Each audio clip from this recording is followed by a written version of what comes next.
আপনাদের বালিয়ার পিসাব রাহিমাহুল্লাহ, জিনার খলিফা নুরুদ্দিন ঘরপুরি রহমতুল্লাহ আলাইহি, হুজুরের শনিবার মঙ্গলবার পানি ভরা দেন। আর পানি ভরা দেওয়ার সিস্টেম হলো মাদ্রাসার সামনে যে পুকুর, এই পুকুরের মধ্যে ফু দিয়া হুজুর চলে যাইতেন। আর মানুষ এই পুকুর থেকে পানি নিত, নিয়ে সবার কামও হয়ে যেত। আলহামদুলিল্লাহ, পুকুরের পানি নিয়ে কাম হয়ে যেত।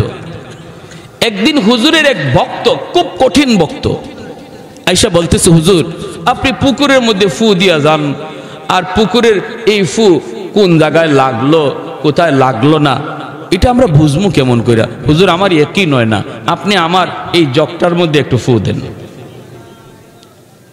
নুরুদ্দিন ঘরপুরি রহমতুল্লাহ আলাইহি বলেন, তোমার একই নয় না? কয় না একই নয় না। কত একই এখন হবে? কাচের গ্লাস লই আইছে, হুজুরে বলেন কাচের জগ, এই জগটার মধ্যে ভালো করে তুমি ধৈর্য, আমি ফু দেই।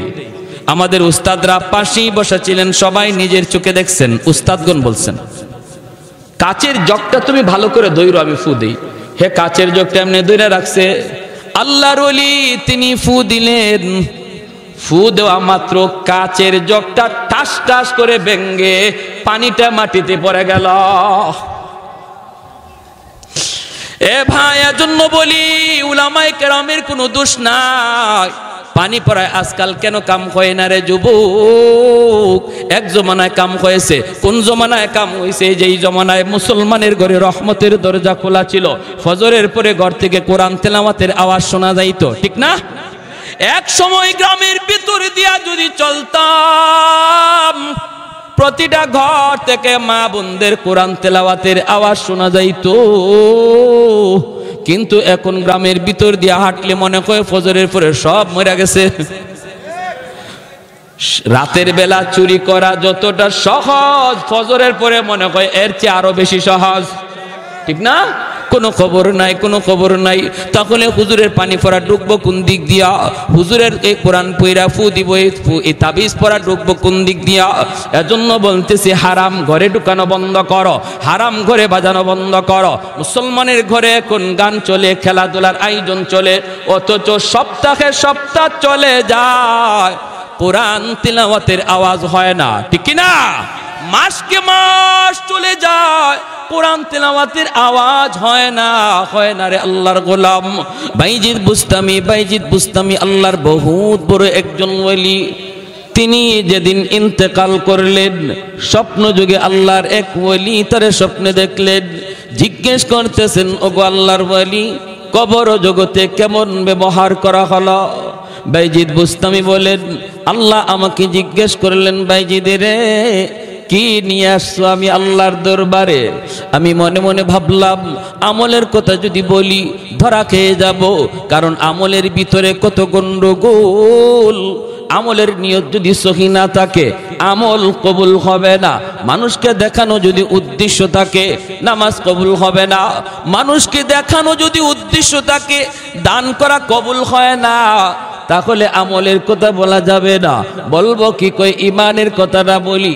বলতেছেন, মালিক ইমানটা নিয়ে এসেছি তোমার দরবারে নির্ভেজাল, ভেজাল কোনো ইমান আমার কাছে নাই। ভেজাল ইমান কাকে বলে? আল্লাহ যা পারে বান্দাও তা পারে, আল্লাহ যা পারে পীর বাবাও তা পারে, আল্লাহ যা পারে দয়াল বাবাও তা পারে। এমন বিশ্বাস যদি কারো অন্তরে থাকে, বোঝা গেল ভেজাল্লা ইমান। আওয়াজ দেয়া বলেন ঠিক না? সন্তান দেওয়ার মালিক কে? আওয়াজ আসতে কেন? জোরে বলেন কে? ধন দৌলত দেওয়ার মালিক কে? শান্তি দেওয়ার মালিক কে? কেউ যদি মনে করে আমার দয়াল বাবা খাজা বাবার দরবারে গেলেও ধন পাওয়া যায়, দৌলত পাওয়া যায়, শান্তি পাওয়া যায়, সন্তান পাওয়া যায়, তাহলেই বোঝা গেল তার ইমান হলো ভেজাল্লা ইমান, নির্ভেজাল নয়, নির্ভেজাল নয়। আমরা যারা এখানে বসে আসলাম, বলুন তো আমাদের ইমান ভেজাল না নির্ভেজাল? আমরা নির্ভেজাল, আমরা নির্ভেজাল। কেউ এমন বিশ্বাস অন্তরে রাখি, আল্লাহ যা পারে মানুষটা পারে না, এমনকি নবীও তা পারেন না, আল্লাহ যা পারে, ঠিক না? এর নাম হলো নির্ভেজাল ইমান। জাতের সাথেও শরীক করা যাবে না, আল্লাহর গুণের সাথেও কাউকে শরীক করা যাবে না। বাইজিদ বুস্তামি বলতেছেন, আল্লাহ ঈমানটা আমার নির্ভেজাল। আল্লাহ পাক রব্বুল আলামিন তখন বলেন, বাইজিদ উযকুর লাইলাতাল লাবান, নির্ভেজাল ঈমান যদি তোমার হয় তাহলে দুধের রাতের কথা ইয়াদ করো। কি ছিল সেই দুধের রাতের ঘটনা? একদিন তিনি দুধ খেয়েছিলেন, দুধ খাওয়ার পর পেট খারাপ করেছে। তিনি বলতেছেন, আমার দুধে পেট খারাপ করে ফেলেছে। আল্লাহ ওই দিকে ইঙ্গিত দিলেন, রে বাইজিদ, পেট খারাপ করার ক্ষমতা দুধের নাই, পেট খারাপ করার ক্ষমতা শুধুমাত্র আমি আল্লাহর। ঠিক না? এ বাইজিদ, ভালো মন্দ দেওয়ার মালিক আমি আল্লাহ। কোন বস্তুর এই ক্ষমতা নাই, কোন মানুষের এই ক্ষমতা নাই। কেমন করে তুমি এই কথা বলেছিলে ঈমান নির্ভেজাল কেমন করে হলো? সাথে সাথে বাইজিদ বুস্তামি বুঝে ফেলছেন, হায় হায়, আমি তো এখানেও ধরা খেয়ে গেলাম। আল্লাহর কুদরতি কদমে সেজদায় পড়ে বলতেছেন, মালিক কিছুই আনতে পারি নাই গো আল্লাহ, খালি হাতে তোমার দরবারে এসেছি, দেখানোর মতো কিছুই নাই, একমাত্র তোমার দয়া আর মায়া সারা, একমাত্র তোমার দয়া মায়া সারা আমি বাইজিদ বুস্তামির মাপ পাওয়ার কোনো সুযোগ আমি দেখি না, আমি দেখি না গো আল্লাহ। তখনই আল্লাহ পাক কয়, বাইজিদ, একদিন শীতের রাতে তুমি একটা বিড়ালের বাচ্চাকে আদর করে লেপের নিচে জায়গা দিয়েছিলা। বিড়ালের বাচ্চাটা শীতের বাতাসে কনকনে শীত কষ্ট করে, দৃশ্যটা দেখার পরে তোমার কলিজায় মায়া লাগলো। বাচ্চাটারে তুমি আদর করে নিজের বিছানায় জায়গা দিয়েছিলা, লেপের নিচে জায়গা দিয়েছিলা। এই বিড়ালের বাচ্চাটা আমি আল্লাহরই বানানো মাখলুক। আমার একটা ছোট্ট মাখলুককে তুমি এতটুকু আদর করার কারণে আমি আল্লাহ খুশি হইয়া তোমাকে জান্নাতের উঁচু মাকাম দান করলাম। জোরে আওয়াজ দিয়া সুবহানাল্লাহ। তাহলে ছোট্ট একটা মাখলুকের প্রতি দয়া দেখাইলে যদি নাজাতের উসিলা হয়, মানুষের প্রতি মানুষ যদি মায়া দেখায়, মানুষের প্রতি মানুষ যদি দরদ দেখায়, মানুষের প্রতি মানুষ যদি একটু সাহায্যের জন্য আগায় যায়, তাহলে এই বিষয়টাও নাজাতের উসিলা হতে পারে কি পারে না? চোখের সামনে কত মানুষ বিপদে পড়ে আসলো, তুমি সাহায্যের জন্য হাত বাড়াইলা না রে আল্লাহর গোলাম। একটু সাহায্যের জন্য কতজন তোমার কাছে হাত বাড়াইলো, তুমি সাহায্য করলা না। বিপদে পড়ছে তারে সাহায্য করলা না। বোঝাটা তুলে দিতে কয় বোঝাটা তুলে দিলা না। অন্ধ মানুষটা রাস্তা পার হতে পারে না, তুমি পার করে দিলা না। কিন্তু যুবক, তুমি জানো না ওই অন্ধ মানুষটারে রাস্তা পার কইরা দেওয়া ও তোমার নাজাতের উসিলা হতে পারে। তাহলে মানুষের প্রতি দয়া দেখানোর দরকার আসেনি না নাই? মানুষের প্রতি মায়া দেখানোর দরকার আসেনি না নাই? ছোট্ট থেকে ছোট্ট উসিলাও আল্লাহর কাছে ছোট্ট আমল উসিলা হয়ে যাবে। এজন্য বলতেছি রে ভাই, হৃদয়ের কান দিয়ে, দিলের কান দিয়ে কথাগুলি একটু মনোযোগ দিয়ে শুনবো। হতে পারে আজকের এই বসা আমার নাজাতের উসিলা। মনোযোগ কার কার আছে হাত তুলে আল্লাহকে দেখান। আল্লাহ তুমি প্রতিটা হাতকে কবুল করো, জোরে বলি আমিন। আল্লাহ আমাদের প্রত্যেককে আমলের নিয়তে কথাগুলি শোনার তৌফিক দান করো। আমি যে আয়াতে কারিমা তেলাওয়াত করেছি, এই আয়াতে আল্লাহ রাব্বুল আলামিন বলেন, ওয়ালানাবলুওয়ান্নাকুম বিশাইইম মিনাল খাউফি ওয়াল জু' ওয়া নাকসিম মিনাল আমওয়ালি ওয়াল আনফুসি ওয়াস সামারাত ওয়া বাশশিরিস সাবিরিন। আমি আল্লাহ নিশ্চয়ই কখনো কখনো ঈমানদারের কাছ থেকে পরীক্ষা নেব,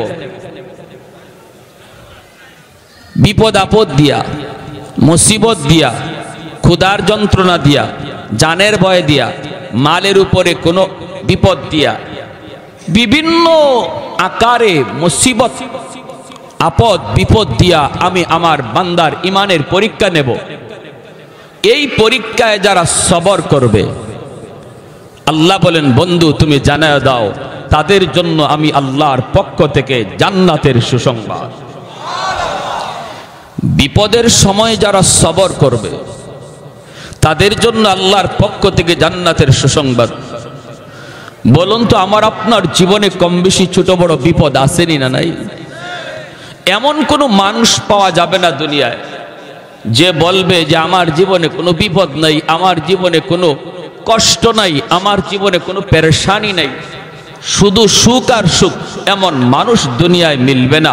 কারণ দুনিয়ার বৈশিষ্ট্য হলো কখনো সুখ কখনো দুঃখ, কখনো হাসি কখনো কান্না, কখনো সচ্ছলতা কখনো অভাব। এটা হলো দুনিয়ার বৈশিষ্ট্য। আর আখিরাতের বৈশিষ্ট্য হলো যার কপালে সুখ তার আজীবন সুখী থাকবে, আল্লাহ তারে জান্নাত দিবে, জান্নাতে দুঃখের কোনো লেশমাত্র নাই। আর আখিরাতের জীবনে যার কপালে দুঃখ, ওর কপালে শুধু দুঃখই থাকবে, সুখের কোনো সম্ভাবনা নাই। এজন্য দুনিয়ার এই বৈশিষ্ট্য, কখনো সুখ কখনো দুঃখ, বিধায় আমরা কখনো অভাবে পড়ি, কখনো অসুস্থতার মধ্যে পড়ি, কখনো বিভিন্ন মুসিবতে পড়ি। আর আল্লাহ বলছেন এটা ইমানদারের উপরে পরীক্ষা হবেই হবে।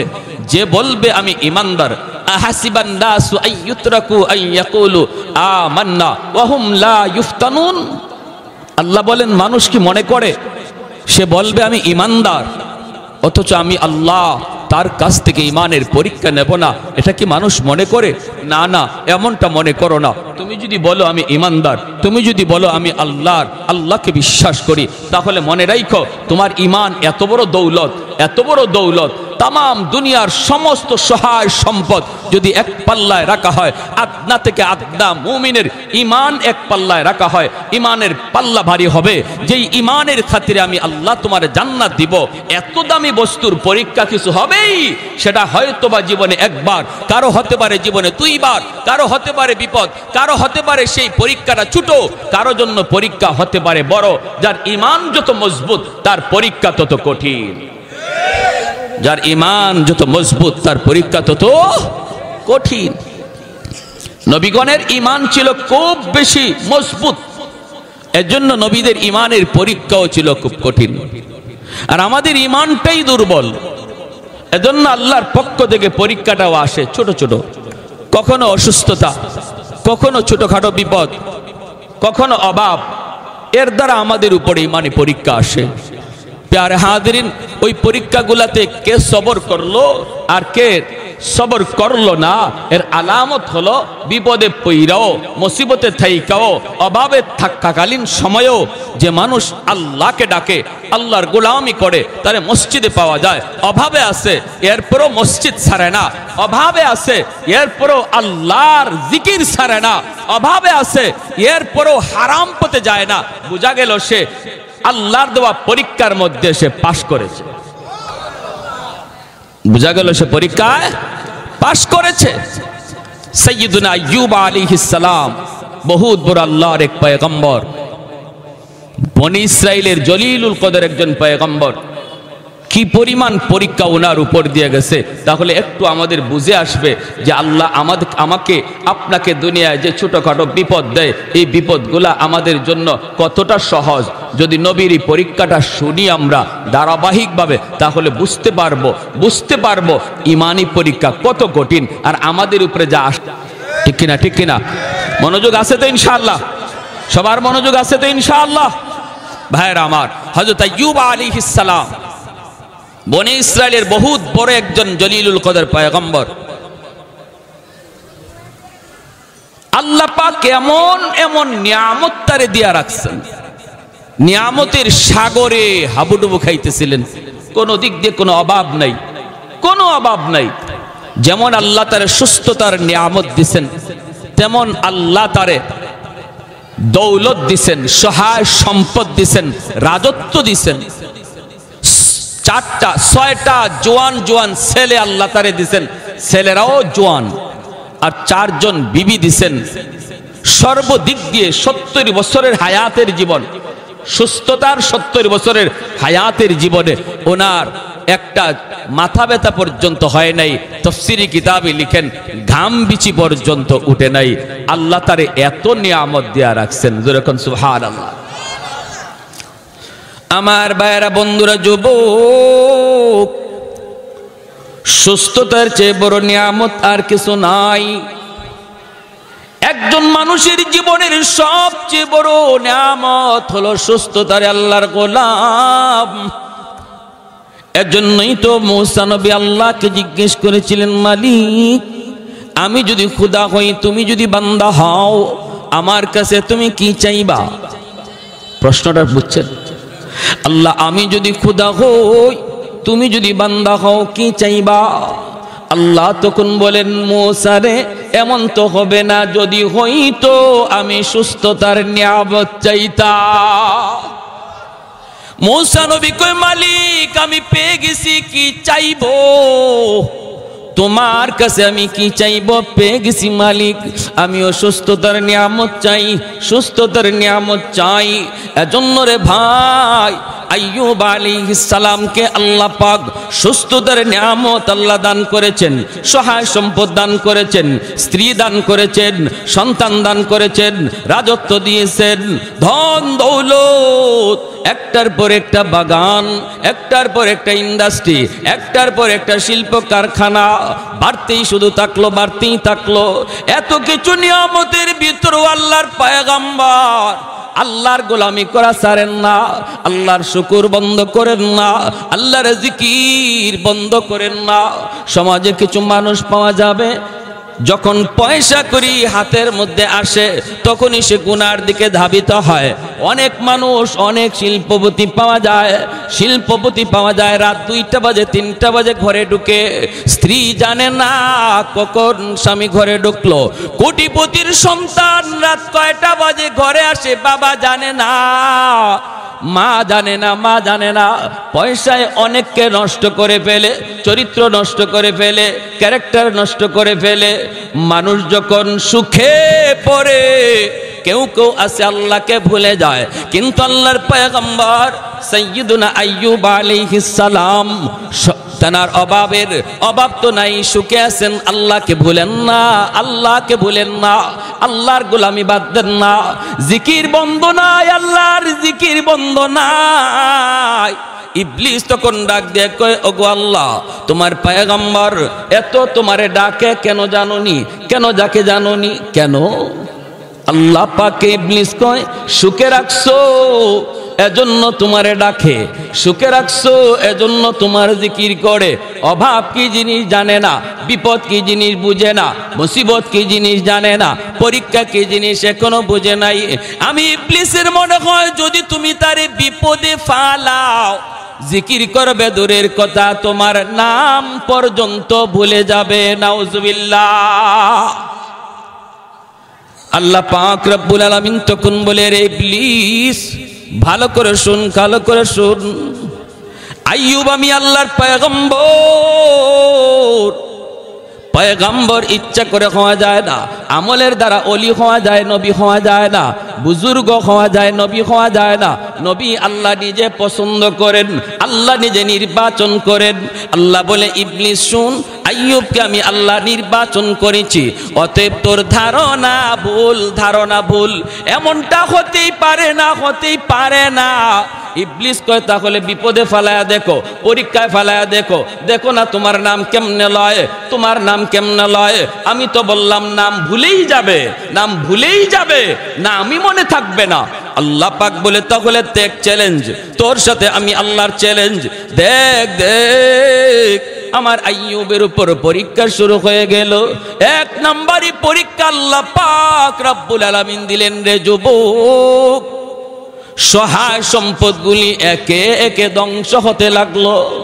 আজ অমুক ফ্যাক্টরিতে আগুন, কালকে ওই বাগানে আগুন, অমুক জায়গা আজকে ধ্বংস। এই খবরগুলি যখনই পয়গম্বরের কাছে আসতে থাকে, তখনই তিনি সাথে সাথে আল্লাহর শুকরিয়া আদায় করে। না শুকরি নাই। আল্লাহ পাক কই, দেখছনি, বিপদ তো আমি আল্লাহ দিলাম, কিন্তু না শুকরি নাই। না শুকরি নাই, এখনো শুকুর করে, এখনো আমি আল্লাহকে ইয়াদ করে।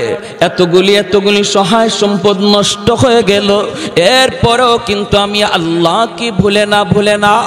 ইবলিস কয় মালিক জানুনি কেন কই রাজত্ব রাখছো এজন্য, আল্লাহ রাজত্ব কেড়ে নিলেন, তখনও ইনি শুকরিয়া আদায় করে। ইবলিস কয় কারণ হলো 6টা জোয়ান ছেলে আছে, ভরসা হলো সন্তানের উপর। সম্পদ যদি চলেও যায়, সন্তান তো আছে 6টা জোয়ান। এই 6টা জোয়ান ছেলের দ্বারা সম্পদ আবার কামাই করবে, এজন্য কোনো টেনশন নাই, তোমার গোলামি করে। আল্লাহ বলে না, সন্তানের উপর পরীক্ষা শুরু হবে। 6 জন যুবক ছেলে এক করে ঘুমায় রইছে। হঠাৎ করে রাতের বেলা চাঁদ ভেঙ্গে আইয়ুব নবীর 6টা ছেলে একসাথে মারা গেল রে যুবক। একসাথে 6 জন ছেলে মৃত্যু সংবাদ বাবা শুনতে পাইলেন। এরপর নবী শুকরিয়া আদায় করে, জোরে কোন সুবহানাল্লাহ।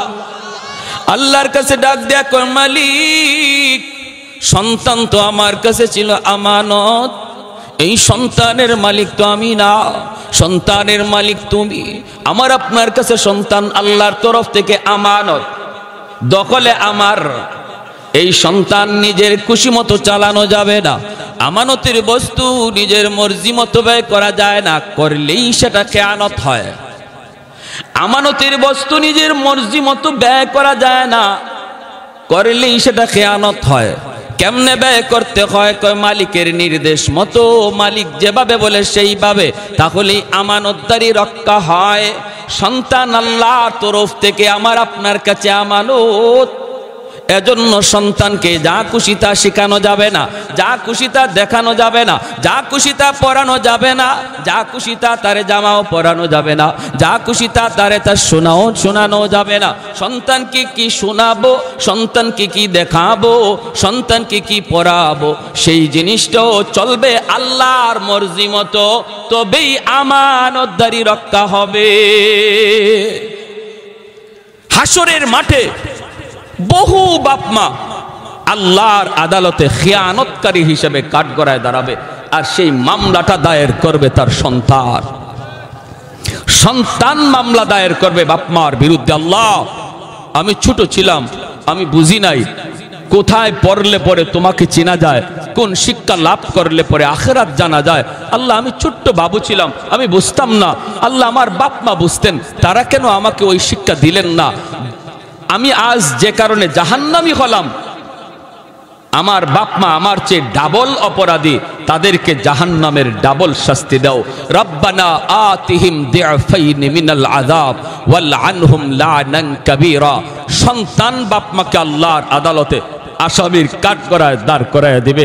অনেক বাপমা সন্তানের মামলায় আল্লাহর আদালতে আসামি হবে। কারা? যারা সন্তানের ব্যাপারে খেয়ানত করেছে। সন্তানের ব্যাপারে কি করেছে? খেয়ানত করেছে।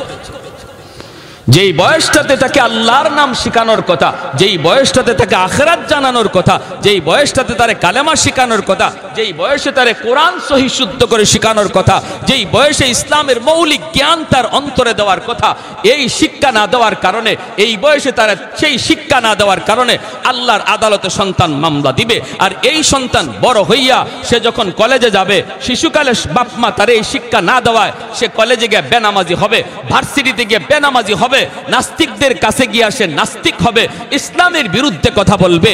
আর যেই সমস্ত বাপমা সন্তানের ব্যাপারে আমানতদারি রক্ষা করেছে, শিশুকালেই তারে দিন শিখাইছে, শিশুকালেই তারে নুরানি মাদ্রাসায় পড়াইছে, আল্লাহকে চিনাইছে, পরকাল বুঝাইছে, এই ছেলে যদি কলেজেও যায় বেনামাজি হবে না, নামাজি হবে। এই ছেলে যদি ইঞ্জিনিয়ার হয়, নাস্তিকদের ভিড়ে যায়ও সে কোরআনের পক্ষেই কথা বলবে, উলামায়ে কেরামের পক্ষে আওয়াজ দিবে, কোরআনের পক্ষেই সর্বদা জয় গান গাবে। হাজারো নাস্তিকের ভিতরে তাকবীরের আওয়াজ উঠাবে। মুস্কান ভারতের নারী মুস্কানের মতো আওয়াজ দিয়া কোন ঠিক কিনা? প্যারে হাজিরিন, এজন্য বলি ভালো করে ইয়াদ রাখবেন, আমরা যারা বাবা হয়েছি আমাদের বহুত বড় জিম্মাদারি আছে, বহুত বড় জিম্মাদারি ভাই। এই জিম্মাদারিতে যদি গাফলতি করি সন্তানের মামলায় ধরা খেয়ে যাব, সন্তানের মামলায় ধরা খেয়ে যাব। আল্লাহ আমাদেরকে সহি বুঝদান করুন, সবাই বলে আমিন। হযরত আইয়ুব আলাইহিস সালামের কাছে যখন 6টা সন্তান মারা যাওয়ার খবর আসলো, তখনও নবী নিরাশ হন নাই, নাশুকরি করেন নাই। আল্লাহর দরবারে শুকরিয়া আদায় করে বলছেন, আল্লাহ, সন্তান ছিল আমার কাছে আমানত, আমানতের বস্তু তুমি তোমারটা নিয়ে গেছো। আল্লাহ, আমার সন্তান যে পথের প্রতীক, আমিও সেই পথের প্রতীক। আজ গেছে আমার সন্তান, কাল যাব আমি। দুনিয়ার এটাই নিয়ম, আসার সময় সিরিয়াল মেনটেন হয়, যাবার সময় কোনো সিরিয়াল নাই। আবার আসার সময় বাবা আগে আসে, সন্তান পরে আসে। যাবার সময় দেখা যায় বাবার আগে ছেলে যায়, নাতির আগেও দাদা চলে যায়। ঠিক কিনা? আমার ভাইয়েরা, বন্ধুরা, একটু মনোযোগ লক্ষ্য করে শোনো রে আল্লাহর গোলাম।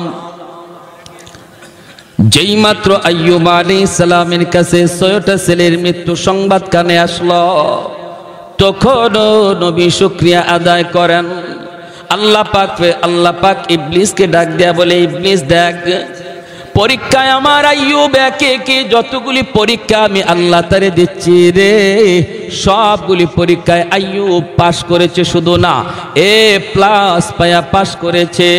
ইবলিস কই, মালিক, এখনো তোমার শুকরিয়া কেন আদায় করে তুমি জানোনি? বলে কেন?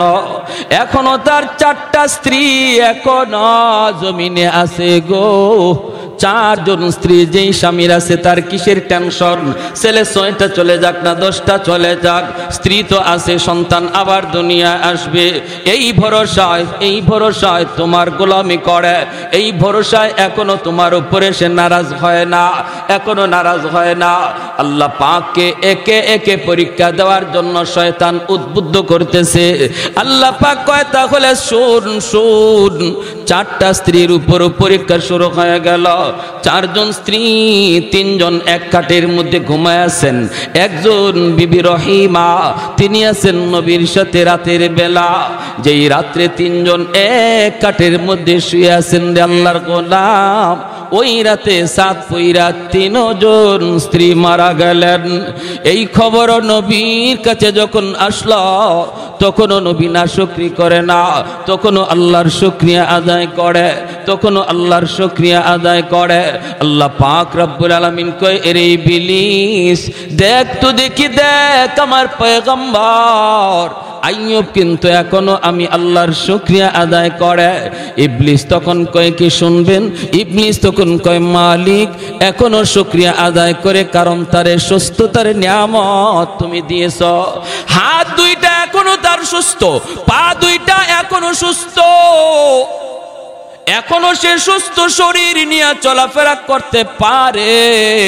এজন্য তোমার শুকরিয়া আদায় করে। যেই মানুষটার হাত 2টা সুস্থ, সে কোনোদিন গরিব নয়।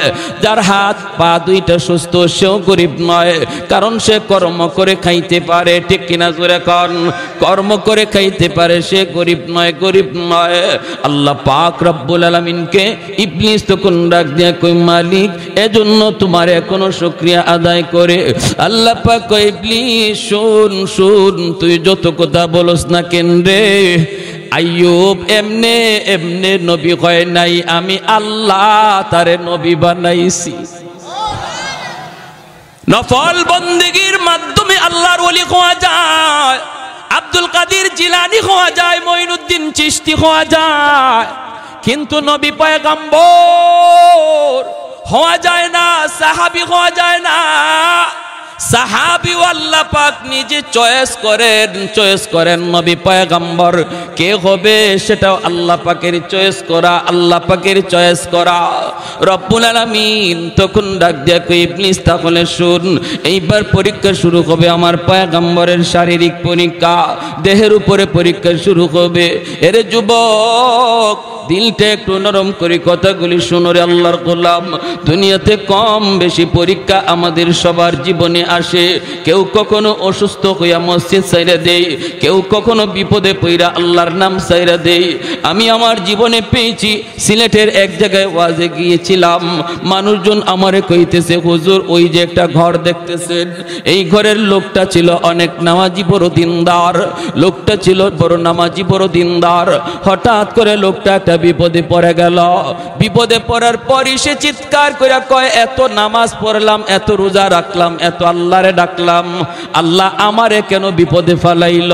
বেনামাজি সুদখোর ঘুষখোর আল্লাহ কোনো বিপদ দেয় না, আমাকে বুঝি আল্লাহ দেখলো। এই পয়লা মসজিদ ছেড়ে দিছে হুজুর, এখন আর মসজিদে আয় না, আল্লাহর বিরুদ্ধে কথা কয়, রাস্তায় রাস্তায় গোটে নাস্তিকদের মতো কথা কয়। এরে আল্লাহর গোলাম, একটু দিলটা নরম করে কথাগুলি শোনো।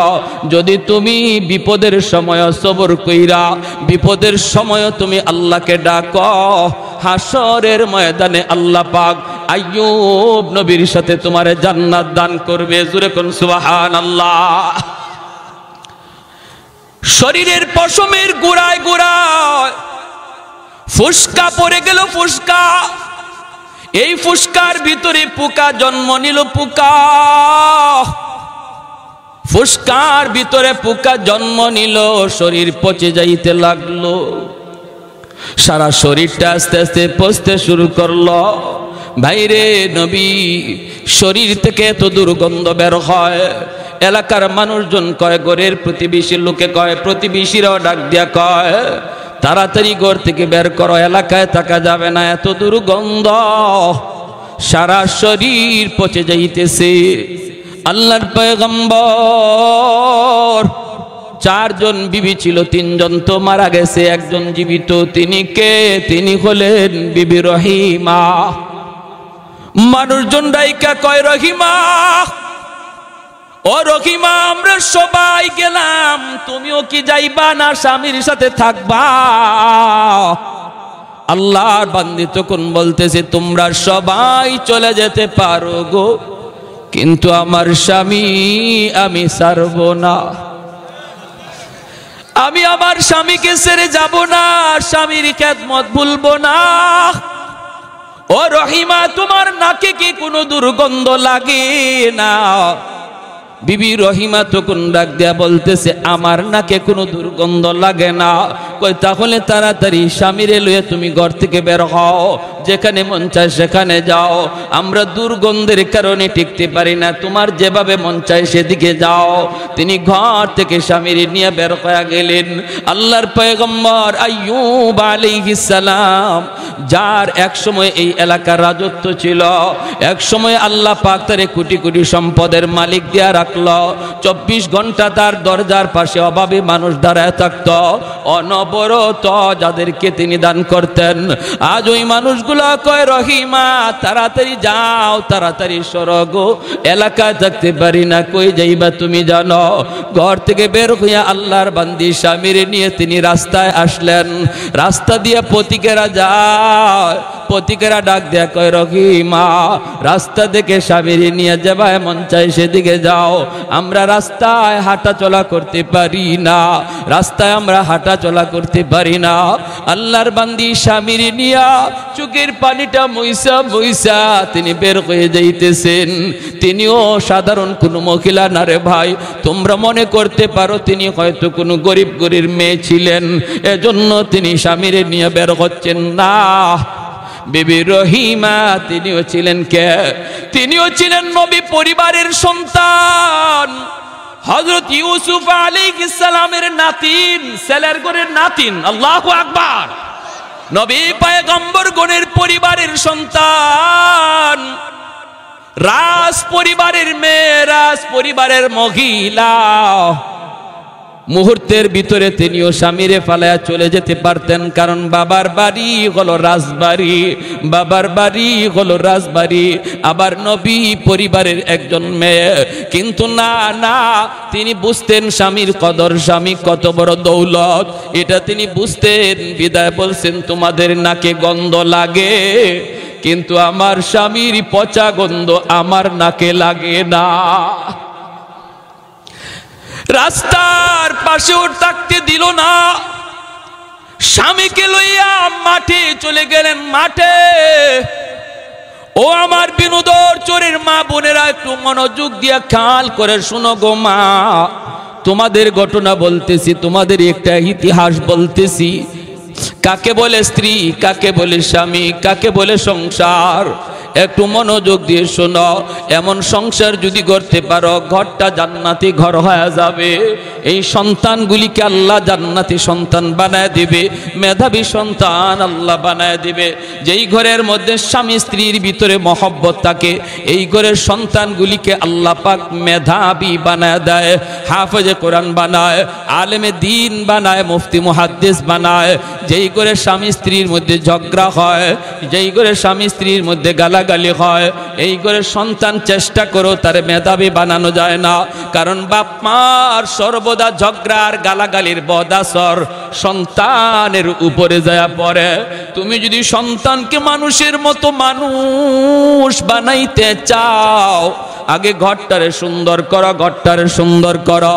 ভাইয়েরা বন্ধুরা, মাঠে তিনি চলে গেলেন, রাস্তা থেকে মাঠে গেলেন স্বামীকে লইয়া। স্বামী গ, এক সময় তোমার আঙ্গুলের ইশারায় এই এলাকা চলতো, আজকে এলাকার মানুষ তোমারে ঘরে জায়গা দেয় না, রাস্তায় জায়গা দেয় না, মাঠে চলো।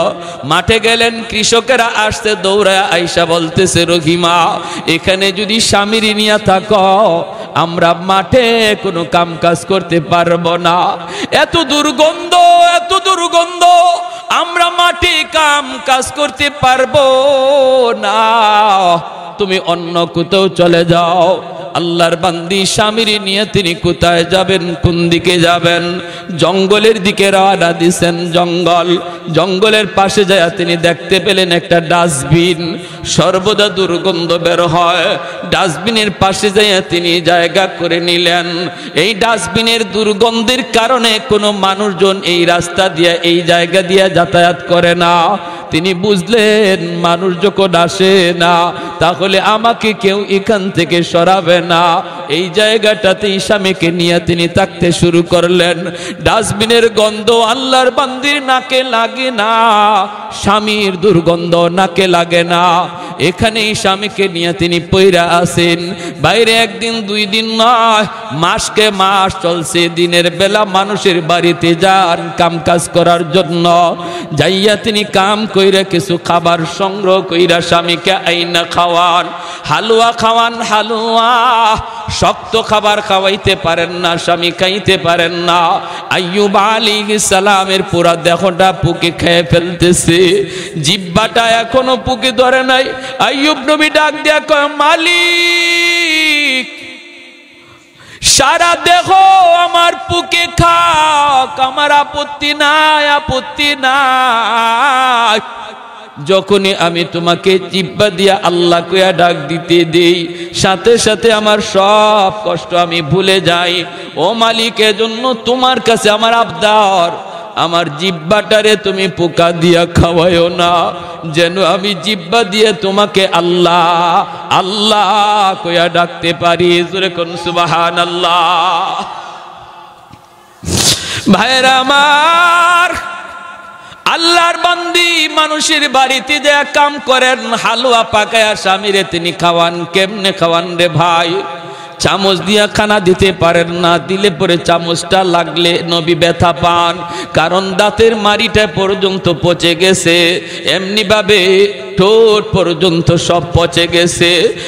চামচ যদি লাগে সাথে সাথে তিনি ব্যথা পান, ব্যথা পান। তখন আল্লাহর বান্দি তিনি আঙ্গুল দিয়েও খাওয়ান না, হাত দিয়া খাওয়াইতে গেলে আঙ্গুলটা যদি এই আক্রান্ত জায়গায় লাগে, যদি মুখের এই আক্রান্ত জায়গায় আঙ্গুলের নখটা লাগে, নবী ও কয়ে চিৎকার করে কান্দা উঠেন। এজন্য বিবি রহিমা চামচ দিও না, আঙ্গুল দিও না,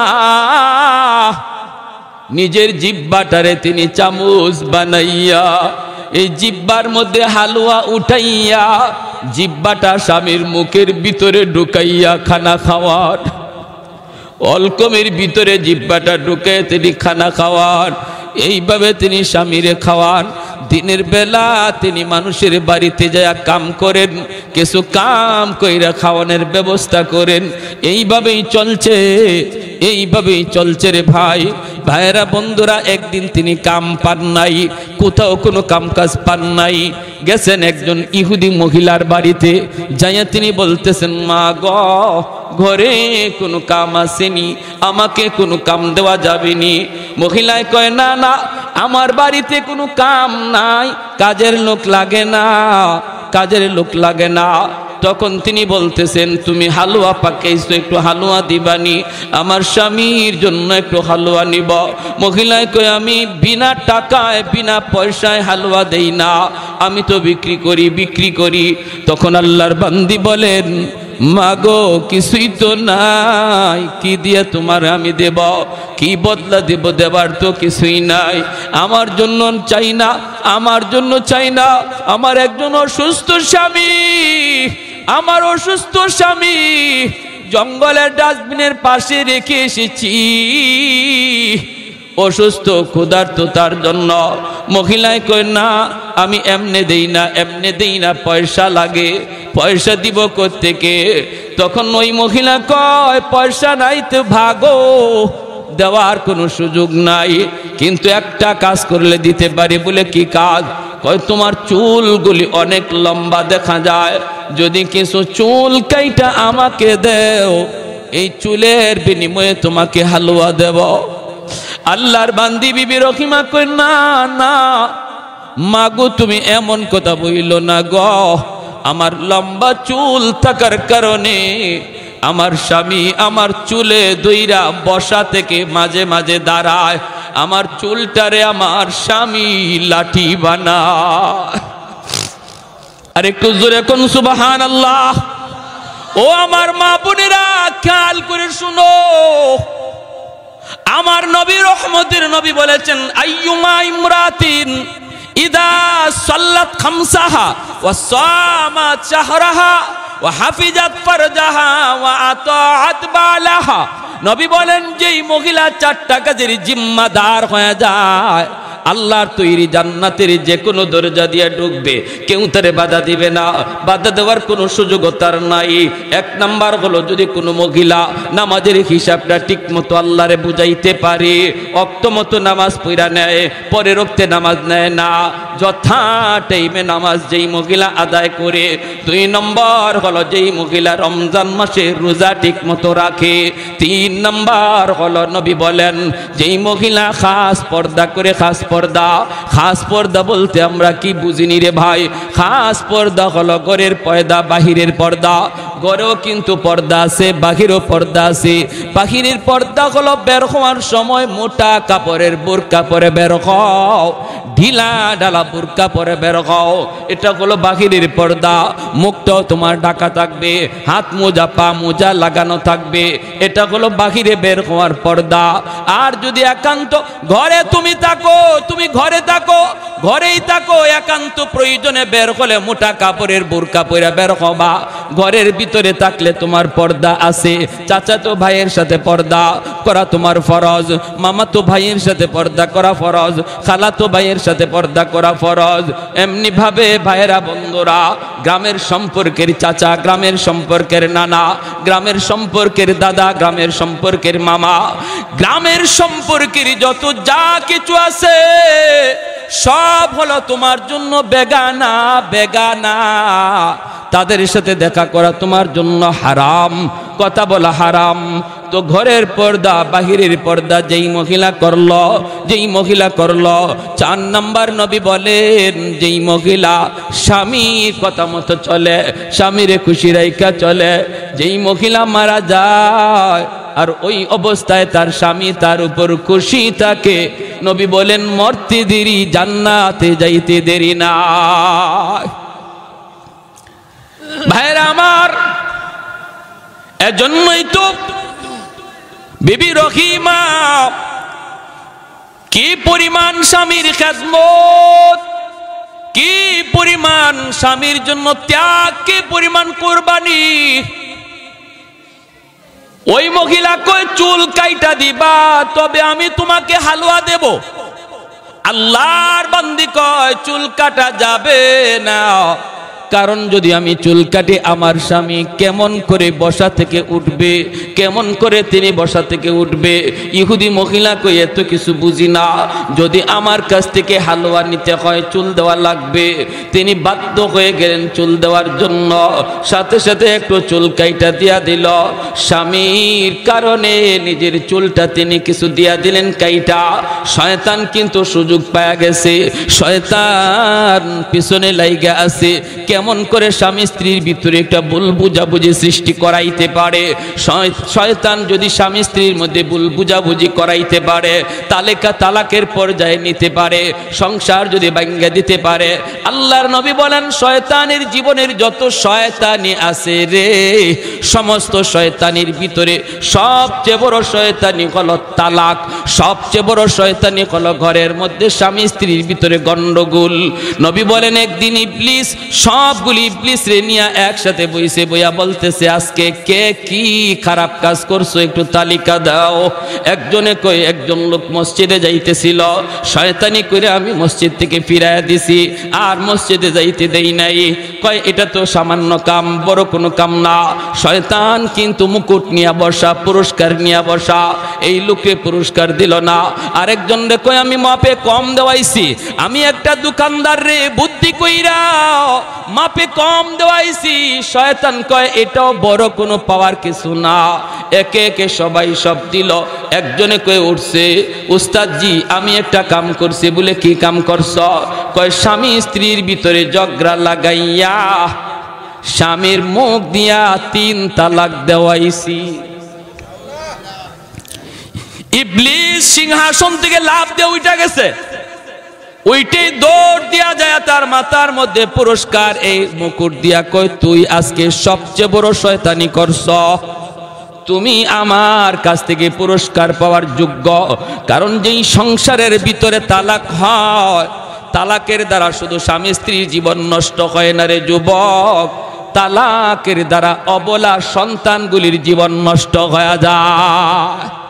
ভবিষ্যৎ অন্ধকার অন্ধকার অন্ধকার। মা একদিকে বাবা একদিকে, একজন সন্তানকে যদি আদর্শ সন্তান বানাইতে হয়, একদিকে মায়ের আদর আর একদিকে বাবার শাসন লাগে। আওয়াজ দিয়ে এখন ঠিক কিনা? খালি মায়ের আদরে কোনোদিন সন্তান আদর্শ মানুষ হয় না, মানুষ হইতে পারে না রে আল্লাহর গোলাম। এজন্য বাবার শাসনের প্রয়োজন। তালাক হওয়া মানে মা একদিকে বাবা একদিকে, ছেলে মেয়ে হয়তো মার কাছে নয়তো বাবার কাছে, কিন্তু একসাথে আর মা বাপরে পায় না পায় না। এজন্য এই সন্তানগুলির জীবনটা নষ্ট হয়ে যায়। এজন্য ভাইরা বন্ধুরা মনে রাখবা, নবী বলেন যখনই কোনো ঘরের মধ্যে কোনো পুরুষ তালাক দেয়, সাথে সাথে আল্লাহর আসমানটা কাঁইপা উঠে। এত বড় হালাল জিনিসের ভিতরে সবচেয়ে নিকৃষ্ট নবী বলেছেন তালাক। আমাদের সমাজে পুরুষ তো আছে, কিছু মহিলাও এমন মিলে ঝগড়া কইরা কইরা কয় দে আমারে তালাক দে। কয়নি না কয় না, কয় তুই বাপের বেটা হইলে আমারে তালাক দে। নাউজুবিল্লাহ। এমনি স্বামীর টেম্পার গরম হয়ে রয়েছে, আরো গরম করে। এই কাজটা করায় দেয় মাঝখানে এসে কে? ইবলিস। কে করায়? ইবলিস করায়। আর হেও গুসার ছুটে তালাক 3টা না দেয়া 14 গোষ্ঠী সহ তালাক দেয়। তোরে তালাক, তোর মারে তালাক, তোর দাদিরে তালাক, তোর 14 গোষ্ঠী তালাক। 3 তালাকের বাহিরে তালাক দিলে মনে রাখবা একসাথে 3 তালাক দেওয়া কবিরা গুনাহ। যদিও তালাক হয়ে যাবে, কিন্তু যে দিল এর খবর আছে আল্লাহর কাছে, ফিটা আছে। একসাথে 3 তালাক দেওয়ার কোনো বৈধতা নাই। তালাক দেওয়ার সিস্টেম হলো প্রতি মাসে একটা। যদি আপনি শাসন করলেন, আপনি বুঝাইলেন, পরিবারের লোক আনলেন, বসলেন 2 পক্ষ লইয়া, এরপরও সমস্যার সমাধান হয় না, আপনার বিবি উল্টা পথেই চলে, উল্টা পথেই চলে, বিছানা পরিত্যাগ করলেন, আপনি তার থেকে দূরে থাকলেন, কথা বন্ধ রাখলেন, হালকা একটু মারদুর। নবী বলেন হালকা মারদুর এর মানে বাঁশ লইয়া লাঠি লইয়া ফিরানি না, মেসওয়াক লইয়া একটু আস্তে কইরা একটু আঘাত দেওয়া। এর মানে একটু সে যেন অপমান বোধ করে, হায় রে আজকে আমার স্বামী হাত উঠায় ফেলছে, এতটুকু যেন তার অনুভূতিতে লাগে, তার ইজ্জতে যেন লাগে, এজন্য একটু হাত উঠানি। এর মানে এই না লাঠি লইয়া শরীরে দাগ ফালাইয়া দেওয়া, এরকম না। হালকা কিছু আঘাত করলেন, এরপরও সংশোধন হয় না, তখন শরীয়ত বলে সে যখন পবিত্র হালতে থাকে তখন তার এক তালাক দাও। এরপরে আরেকবার যখন পবিত্র হয় পরের মাসে, ওই সময় আরেকটা তালাক দাও। তারপরেও যদি সংশোধন না হয়, 2 তালাক দেওয়ার পরেও সুযোগ ছিল তারে আনার, এরপরেও যখন সে সংশোধন না হয় তখন তারে আরেকটা তালাক, 3য় মাসে আরেকটা তালাক দাও। এভাবে হলো শরীয়তের তালাকের বৈধতা, তালাকের সিস্টেম। কিন্তু আমাদের সমাজে যেইভাবে তালাক দেওয়া হয়, এক বৈঠকে এক বসায়, এগুলার কোনো তরিকা নাই, সিস্টেম নাই। তবে তালাক কি হবে না? বলে হ্যাঁ হবে, 100%। হযরত ওমর রাদিয়াল্লাহু তাআলা আনহুর জামানায় এক লোক 3 তালাক না দিয়া তালাক দিয়া লাইছে বউরে 100টা। ওমর রাদিয়াল্লাহু তাআলা আনহু তারে ডাকায় আনছেন, আইনা বলেন বসো, তোমার তালাক দেওয়ার বৈধতা কয়টা? বলে 3টা। তে 100টা দিলা কেন? গুসার ছুটে মারছি। হে গুসা করে মারছে, গুসা করে মারছো তো 3টা তোমার পাওনা, এজন্য 3টা তুমি দিছো, আর বাকি যে 97টা দিছো এটা এখন তোমার ফিডে পাওনা। এজন্য হযরত তোমার বেত আইনা 97টা বেত হের ফিটও দিছেন, বলে ওইটা 1 তালাক, এটা 2 তালাক। এজন্য যুবক ভাইরা সাবধান, তালাক যদিও শরীয়তে বৈধ রাখছে, কিন্তু এটা কখন? যখন দেয়ালে পিঠ লেগে যায়, কোনো দিক দিয়া আর সমাধান হচ্ছে না। এটা ছেলে খেলা নয়, তামাশা নয়। হুজুর গুসার চুটে দিয়া দিছি, আমার তখন মাথায় জ্ঞান ছিল না। তালাক কেউ হাসতে হাসতে দেয় না, গুসা করেই দেয়, রাগ উঠলেই দেয়। এজন্য কোনো সুযোগ নাই, 3 তালাক দিয়া দিবেন, আর কোনো সুযোগ নাই ফিরায় আনার। হুজুরদের কাছে দৌড়ায় কোনো লাভ নাই। প্যারে হাজিরিন, এজন্য ইবলিস কইতেছে আজকে পুরস্কার পাওয়ার অধিকার তোমার, তুমি বহুত বড় কাজ করছো। কারণ সংসারে 2 জন শুধু নষ্ট না, তাদের অবলা সন্তানগুলির ভবিষ্যৎ অন্ধকার। প্যারে হাজিরিন, এজন্য আমার ভাইরা বলতেছিলাম, শরীয়তের বিধানগুলা, শরীয়তের মাসালা মাসাইলগুলা, এগুলো আমাদের জানা থাকার দরকার আসেনি না নাই? আর একটু জোরে কোন আসেনি না নাই? আমার ভাইরা বন্ধুর আল্লাহর গোলাম, যেই মাত্র চুলটা কাইটা তিনি দিয়া দিলেন, হালুয়া নিয়ে আসলেন। স্বামীর কাছে আসার আগে ইবলিস আইয়ুব আলাইহিস সালামের কাছে আয়েশা বলতেছে, নবী গো, জানেননি একটা গোপন খবর? কিসের খবর? কই খবর হলো আপনার স্ত্রী মানুষের বাড়িতে চুরি কইরা কইরা আপনার জন্য খানা নিয়ে আসে। এই খবর তো আপনি রাখেন না, আপনি তো এই খবর রাখেন না। প্রতিদিন চুরি করে কেউ ধরতে পারে না, কিন্তু আজকে ধরা খাওয়া গেছে। ধরা খাওয়ার কারণে তার চুল কাইটা দিছে। চুল যদি আমার কথা বিশ্বাস না হয়, আসার পরে চুলের দিকে তাকায়া দেখেন, আজ কিন্তু তার চুল কাটা চুরিতে ধরা পড়ছে। এজন্য নাউজুবিল্লাহ জোরে কর। এর নাম হলো ইবলিস। এর নাম কি? এর নাম হলো ইবলিস। ঘটনা ঘটলো কি আর শুনাইতেছি কি? ঘটনা ঘটলো কি আর শুনাইতেছি কি? আল্লাহর পয়গম্বর সাথে সাথে যেন আসমান মাথায় ভেঙে পড়লো, কারণ তিনি তো নবী। হারাম খানা তো তিনি খাইতে পারেন না, চুরির মাল নবী তো খাইতে পারেন না। কোনো ইমানদার মুমিন কোনোদিন হারাম মাল খাইতে পারে না, চুরির মাল ডাকাতির মাল মুসলমান খাইতে পারে না। ভাইরা বন্ধুরা, আল্লাহর পয়গম্বর আওয়াজ দিয়া কই, মালিক, ঘটনা যদি এমনই হয়, আমাকে তুমি কেমন পরীক্ষায় ফেলাইছো গো আল্লাহ? আমি ওই স্ত্রীকে নিয়ে সংসার করব না, আমি তার স্ত্রী হিসেবেও মেনে নিব না। যদি তার মাথার চুল আমি কাটা পাই, তাহলে আমি কসম করলাম 100টা বেত তারে দিব, 100টা বেত দিব। আল্লাহর পয়গম্বর আইয়ুব আলাইহিস সালাম তিনি অপেক্ষায় বসা আছেন, বিবি আসবেন, তারপরে তিনি দেখবেন মাথার চুল কাটা নাকি। তিনি দেখবেন বিবি রহিমা হালুয়া নিয়ে স্বামীর কাছে তিনি হাজির হলেন। ভাই ভাইরা তিনি হালুয়া দিলেন। নবী তো হালুয়া খাইতে রাজি না, তিনি তো বলতেছেন রহিমা গো মাথার চুলগুলি একটু দেখাও। দেখাইতেই তিনি দেখেন চুল কাটা।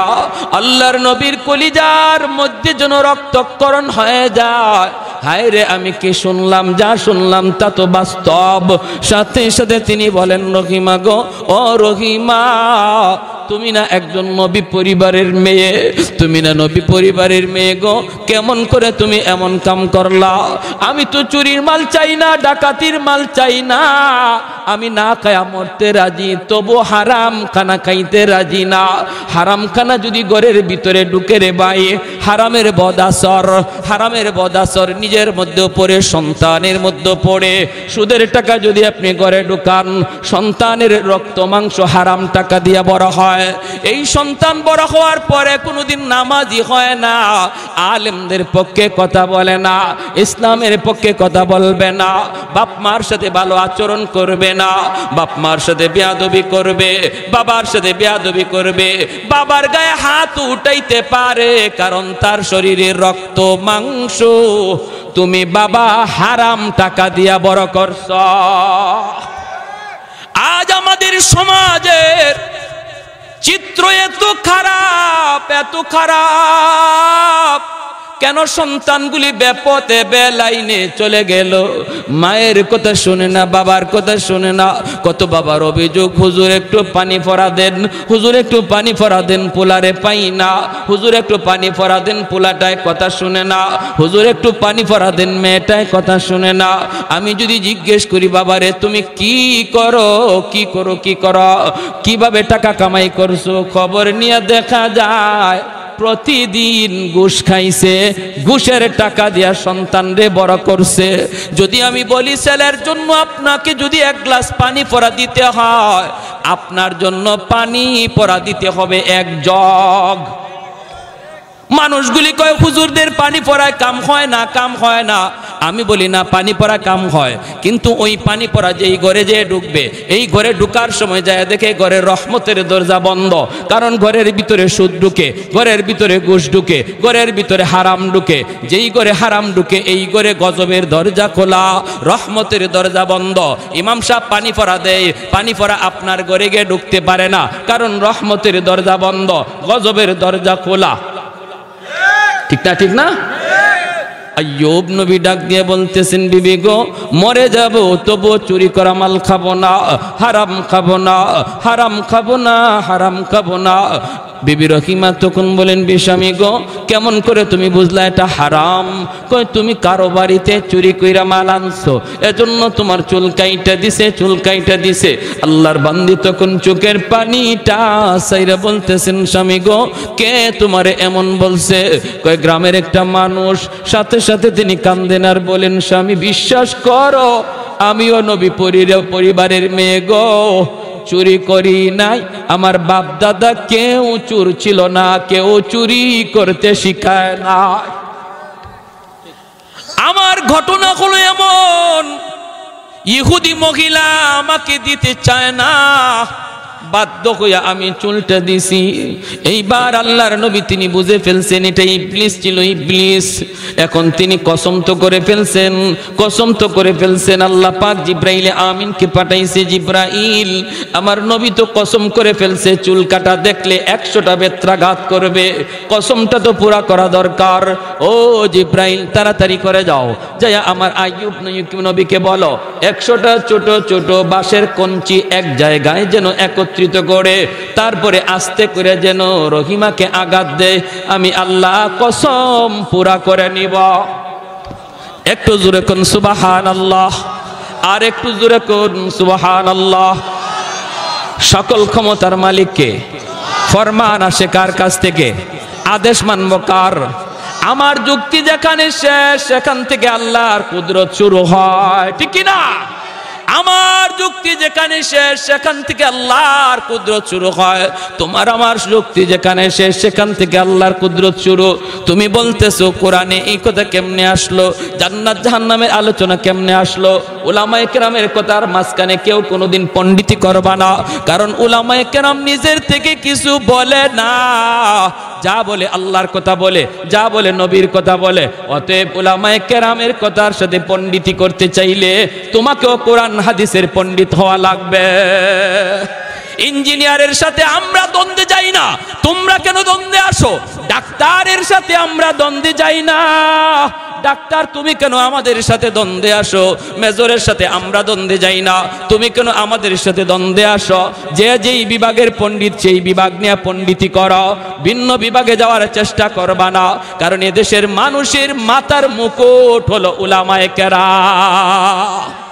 প্যারে হাজিরিন, এজন্য মনে রাখবেন, ষড়যন্ত্র একমুখী নয়, চতুর্মুখী ষড়যন্ত্র ইসলাম নিয়ে শুরু হয়েছে। আমাদের সজাগ থাকা লাগবে। কোনো সময়ে যদি একটু অসতর্ক হয়ে যায়, মনে রাখবা মহাদৌলত ইমান ডাকাতি হবে। নবী বলেন, ফিতনার জমানায় ইমান যদি হেফাজত রাখতে চাও, আলাইকুম বিমুজালাসাতিল উলামা, আমার উলামায়ে কেরামের সাথে, আমার উলামায়ে কেরামের সাথে সর্বদা মিলেমিশে থাকবা, আল্লাহ তোমার ইমান হেফাজত রাখবে। এই ফিতনার জমানায় একা একা হাঁটবার চেষ্টা করবেন না, কেউ একা একা পণ্ডিত হওয়ার চেষ্টা করবেন না, এটা নবী নিষেধ করে গেছেন। নবী বলছেন, ফিতনার জমানা চলছে, এই জমানায় ঈমান বাঁচাতে চাও, আলেমদের সাথে থাকো। আর আলেমরা ময়দানে তখনই নামবে যখন দেখবে আপনার ঈমান খতরার ভিতরে রয়েছে, মুসলমানের মুসলমানি খতরার মধ্যে রয়েছে, যখন দেখবে এই দেশে ইসলাম নিয়ে ষড়যন্ত্র, যখন দেখবে আমার মুসলমানি নিয়ে ষড়যন্ত্র, তখন উলামায়ে কেরাম আপনাদেরকে রাজপথে ডাক দিবে। সেই ডাক দেওয়া ইমাম সাহেবের ফায়দার জন্য নয়, সেই ডাক কোন আলেমের মেম্বার হওয়ার জন্য নয়, চেয়ারম্যান হওয়ার জন্য নয়, এমপি হওয়ার জন্য নয়। ইসলাম থাকবে কি থাকবে না, সেই কারণে আপনাদেরকে ময়দানে ডাক দিবে। সেই ডাকে কারা কারা প্রস্তুত, হাত উঠে একটু আল্লাহকে দেখান। আল্লাহ তুমি কবুল করো, জোরে বলি আমিন। পশ্চিমাদের চোখ পড়েছে কাবাগরের প্রান্তরে, ব্রিটিশ দালাল দল বেঁধেছে ধ্বংস করতে চায় কারে। পশ্চিমাদের চোখ পড়েছে কাবাগরের প্রান্তরে, ব্রিটিশ দালাল দল বেঁধেছে ধ্বংস করতে চায় কারে। আল্লাহ পাকের ঘর তোর সাহস থাকলে ধর, দো জাহানের মালিক যিনি পবিত্র কাবা। ওই আরবের দিন বাঁচাতে সত্য ন্যায়ের মুক্তি চাই, মুহাম্মাদের বাহিনী আজ আসলে তোদের রক্ষা নাই। ওই আরবের দিন বাঁচাতে সত্য ন্যায়ের মুক্তি চাই, মুহাম্মাদের বাহিনী আজ আসলে তোদের রক্ষা নাই। মুহাম্মাদুর রাসূলুল্লাহর বাহিনী আসেনি, হাত উঠে বলো আসেনি। আর একটু জোরে আসেনি। একটু দাঁড়াও, জেগে উঠো ওহে মুসলমান, আর কতদিন দিন ইসলামের সইবে অপমান। রক্ত দিয়ে পবিত্র ওই মক্কা মদিনা, সেই জমিনে সিনেমা হল চলতে পারে না। সবাই একমত? মক্কা মদিনা মুসলমানের কলিজার জমিন, ঠিক না? আজকে ওই আরবের জমিনে সিনেমা হল উদ্বোধন হয়, যাত্রার উদ্বোধন হয়, দাওয়াত ও তাবলীগের কাজ বন্ধ করা হয়, জিকিরের আওয়াজ বন্ধ করা হয়, আজান নিষিদ্ধ করার পায়তারা করা হয়, ইহুদিদের কালচার চলে। অতএব আরবের জমিন নিয়ে যদি মুসলমান তোমার আমার বেঁচে থাকে কোনো লাভ নাই, ঠিক কিনা? একটু দাঁড়াও, জেগে উঠো ওহে মুসলমান, আর কতদিন দিন ইসলামের সইবে অপমান। রক্ত দিয়ে পবিত্র ওই মক্কা মদিনা, সেই জমিনে সিনেমা হল চলতে পারে না। নূর মক্কার ইসলাম তার তাকলো কি আর দাম, বন্দিশালায় তাকে যদি কাবার ইমাম, ঠিক কিনা? ওই আরবের দিন বাঁচাতে সত্য ন্যায়ের মুক্তি চাই, মুহাম্মাদের বাহিনী আজ আসলে তোদের রক্ষা নাই। ওই আরবের দিন বাঁচাতে সত্য ন্যায়ের মুক্তি চাই, মুহাম্মাদের বাহিনী আজ আসলে তোদের রক্ষা নাই। পশ্চিমাদের চোখ পড়েছে কাবাগরের প্রান্তরে, ব্রিটিশ দালাল দল বেঁধেছে ধ্বংস করতে চায় কারে। আল্লাহ পাকের ঘর তোর সাহস থাকলে ধর, দো জাহানের মালিক যিনি পবিত্র কাবা। ওই আরবের দিন বাঁচাতে সত্য ন্যায়ের মুক্তি চাই, মুহাম্মাদের বাহিনী আজ আসলে তোদের রক্ষা নাই। এই বিনোদের চরের যুবকদের হাত উঠে একটু দেখাও, মুহাম্মাদুর রাসূলুল্লাহর বাহিনী আসেনি, আরো জোরে আসেনি। আল্লাহ তুমি কবুল করো, জোরে বলি আমিন। সবাই সজাগ আছেন তো? ইনশাল্লাহ সবাই সজাগ আছেন তো? শেষ পর্যন্ত পরীক্ষাটা কইগে থামছে, ইচ্ছা আছে সবার শোনার? আল্লাহ প্রত্যেককে আমলের নিয়তে শোনার তৌফিক দাও, সবাই বলি আমিন, আরো জোরে বলি আমিন। যখনই তিনি কঞ্চি 100টা কঞ্চি হাতে লইয়া আস্তে করে আঘাত করলেন, আল্লাহ আসমান থেকে জানাই দিছে, নবী আমি তোমার কসমের কাফারা কবুল করেছি। যেরকম সুবহানাল্লাহ। ভাইয়েরা আমার, এরপরেই বিবি রহিমা গেছেন খানা আনার জন্য। ওই দিন খানা আইনা যখন তিনি মুখের ভিতরে ঢুকাইতে যাইয়া, জিব্বাটা ঢুকাইতে যাইয়া ওনার জিব্বার মধ্যে একটা পোকায় কামড় মারছে। আর ওই পোকার কামড়টায় যন্ত্রণা সইতে না পাইরা আল্লাহর বান্দি চিৎকার দিয়া জমিনে পড়ে গেছেন আর কাঁদতেছেন, বলতেছেন স্বামী গো, একটা পোকার কামড় আমি সইতে পারলাম না, আজ 13টা বৎসর যাবত তুমি কেমন করে এতগুলি পোকার কামড় সইতেছ? আজ 13টা বৎসর যাবত কেমন করে এতগুলি পোকার কামড় সইতেছ? স্বামী গো, একটা পোকার কামড় সইতে পারলাম না, একটু আল্লাহর কাছে দোয়া করো না, আল্লাহ যেন তোমার সুস্থ করে দেয়। সাথে সাথে আল্লাহর পয়গম্বর তিনি কান্দেন আর বলেন, রহিমা, ও রহিমা, তুমি এটা কেমন প্রস্তাব দিয়েছ? আমি আল্লাহর কাছে কেমন করে সুস্থতার কথা বলবো? 70 বছর আল্লাহ আমাকে সুস্থ রেখেছেন, ঘামবিচি পর্যন্ত আমার শরীরে উঠে নাই। আল্লাহ যদি আমাকে বলে, আইয়ুব 70 বছর আমি আল্লাহ তোমাকে সুস্থতার নিয়ামত দিয়েছি, মাত্র 13টা বছর তুমি অসুস্থ, এখনো তো 70 বছর হলো না, এখনই বুঝি তুমি অধৈর্য হয়ে গেছো, এখনো তো বরাবর হলো না, সুস্থতার সাথে অসুস্থতার বয়স তো বরাবর হলো না। যদি আল্লাহ আমাকে এমন কথা বলে, গো রহিমা, কি জবাব দিব? না না, আমি এমন প্রস্তাব আমি আল্লাহর কাছে করতে পারি না। যদি তোমার কষ্ট হয়, আমি তোমাকে মুক্তি দিলাম, তুমি চলে যাও, আমাকে ফেলে তুমি চলে যাও। আমার 4 জন বিবি ছিল, 3 জন তো মারা গেছে। ওই দিন যদি তুমি ওদের সাথে ঘুমাইতা, তুমিও তো মারা যাইতা। অতএব বিবি গো, এমন কথা আমাকে বলবা না, লাগলে তুমি চলে যাও। বিবি রহিমার সাথে সাথে স্বামীর জড়ায় ধরে কাঁদতে শুরু করলেন, না গো স্বামী, আমি যাওয়ার জন্য বলি নাই, আমার ভুল হয়ে গেছে, আমাকে মাফ করে দাও, আমাকে মাফ করে দাও। এ ভাই, আমি আপনি কিন্তু নবীর মতো বলবো না রে ভাই। আমার আপনার বলার তরিকা কি হবে শুনবেন। আমার আপনার বলার তরিকা ইমাম গাজ্জালি রহমাতুল্লাহি আলাইহি বলেছেন। তিনি বলেছেন, আল্লাহর কাছে বলবো, মালিক, সুস্থতাও তোমার দেওয়া নেয়ামত, অসুস্থতাও তোমার দেওয়া নেয়ামত। অসুস্থতার দ্বারা তুমি মুমিনের গুনাহ মাফ করো, তার মাকাম মর্যাদা তুমি বাড়ায় দাও। কিন্তু মালিক, আমার ঈমান বড় দুর্বল, আমাকে অসুস্থতার নিয়ামত তুমি দিও না। আল্লাহ, আমাকে সুস্থতার নিয়ামত তুমি দান করো। যেরকম সুবহানাল্লাহ। এইভাবে আমরা আল্লাহর কাছে দোয়া চাইব। কিন্তু আইয়ুব নবী, তিনি তো পয়গম্বর, তিনি তো বুঝতেছেন তার উপরে পরীক্ষা। ভাইরা বন্ধুরা, এরপরে আল্লাহ পাক রব্বুল আলামিন জিব্রাইল আমিনকে পাঠালেন। 18টা বৎসর চলে গেল, অসুস্থ অবস্থায় 18টা বৎসর চলে গেল। আল্লাহ এইবার বলেন, জিব্রাইল, আমার পয়গম্বর আইয়ুবের কাছে তুমি যাও। জিব্রাইল আমিন এসে তিনি সালাম দিলেন, আসসালামু আলাইকুম ইয়া নবী আল্লাহ। আইয়ুব আলাইহিস সালাম সালামের জবাব দিতে তিনি একটু দেরি করলেন। এমনি জিব্রাইল বলতেছে, নবী গো, আপনি যদি সালামের জবাব দিতে দেরি করেন, আপনার উম্মত করবে কি? কারণ সালাম দেওয়া সুন্নত, সালামের জবাব দেওয়া ওয়াজিব। সালাম দেওয়া সুন্নত, জবাব দেওয়া ওয়াজিব। সালাম না দিলে গুনাহ হয় না, কিন্তু জবাব না দিলে গুনাহ হয়, কবিরা গুনাহ হয়। সালাম যেমন দিবেন, জবাব তারে শোনায়া দেওয়া লাগবে। মনে মনে জবাব দিল, জবাব হয় না। আর আমাদের সমাজে কিছু মানুষ আছে, জবাব তো দেই না, বরং কয় না। আপনি দিচ্ছেন সালাম, আসসালামু আলাইকুম ওয়া রাহমাতুল্লাহ, নেতা কয় এই ধরনের যারা কয়া জবাব দিতেছেন, আল্লাহর কাছে কি পরিমাণ ধরা খাইতেছেন বুঝে আসবে যেদিন আল্লাহ ধরবে। সাবধান, কবিরা গুনাহ হয়, কবিরা গুনাহ। শুধু মুখে মুখে না, শোনায়া জবাব দেওয়া, ওয়া আলাইকুমুস সালাম ওয়া রাহমাতুল্লাহ, ঠিক না? সালামের সহি তরিকা আসসালামু আলাইকুম ওয়া রাহমাতুল্লাহ। আমাদের সমাজে বিভিন্ন ধরনের সালামের স্টাইল। একটা আছে রাজনৈতিক সালাম, সালাম আলাইকুম, আছে না? সালাম আলাইকুম। আসসালাম শব্দের অর্থ হলো শান্তি নাজিল হোক, আর সালাম আলাইকুম শব্দের অর্থ হলো তোমার উপরে মরণ হোক। কেমন হইল? শান্তির দোয়া হইছে না মরণের দোয়া হইছে? হ্যাঁ, এজন্য কেউ যদি সালাম আলাইকুম কয়, আপনি গিয়ে ধরবেন, ধরে কইবেন তুই আমারে মরার দোয়া করলে কেন? মরার দোয়া করলে কেন? তুই আমার জন্য শান্তির দোয়া করতে পারস না, মরার দোয়া করলে কেন? সাবধান। এজন্য সালাম শুদ্ধ করে দিব, আর জবাব তারে শোনায়া দিব, জবাব তারে শোনায়া দিব।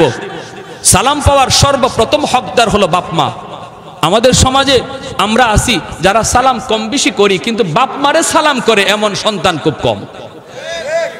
অথচ সালাম পাওয়ার সবচেয়ে বড় হকদার হলো মা বাবা। একটা শান্তির দোয়া, আল্লাহ তোমার উপরে শান্তি নাজিল করুক। আমার বাবার জন্য আমি দোয়াটা করলাম না, মার জন্য এই দোয়াটা করলাম না, এটা বাবার হক নষ্ট করলাম, মার হক নষ্ট করলাম। প্যারে হাজিরিন, এজন্য যেই সন্তান বাবাকে সালাম দেয়, এই সন্তান আর বাপের মধ্যে আল্লাহ দিল থেকে মহব্বত বাড়ায়া দেয়। স্বামী স্ত্রীর ভিতরে যখন সালাম কালাম হয়, স্বামী স্ত্রীর ভিতরে মহব্বত আল্লাহ বাড়ায়া দেয়। আমার মা বোনেরা যারা শুনতেছেন, যারা মনে করেন ঘরে শান্তি কম, সালামের আমলটা চালু করেন। কবিরাজ লাগবে না, পানি ফোড়াও লাগবে না, শুধু একটা আমল দিয়া গেলাম, স্বামীরে বেশি বেশি সালাম দেন, অটোমেটিক তার মন আপনার দিকে আল্লাহ ঝুঁকায় দিবে, দিলের ভিতরে মহব্বত ঢুকে যাবে। যেই পুরুষ লোক ঘরে সালাম দিয়া ঢুকে, এই ঘরের প্রতিটা মানুষের মধ্যে মহব্বত আল্লাহ তৈরি করে দেয়। জিনবুতের আসর থাকে না এই ঘরে, যেই ঘরে সালামের আমল হয়। আমরা কত জায়গায় দৌড়তেছি আর কত বাটপারের কাছে ধরা খাইতেছি।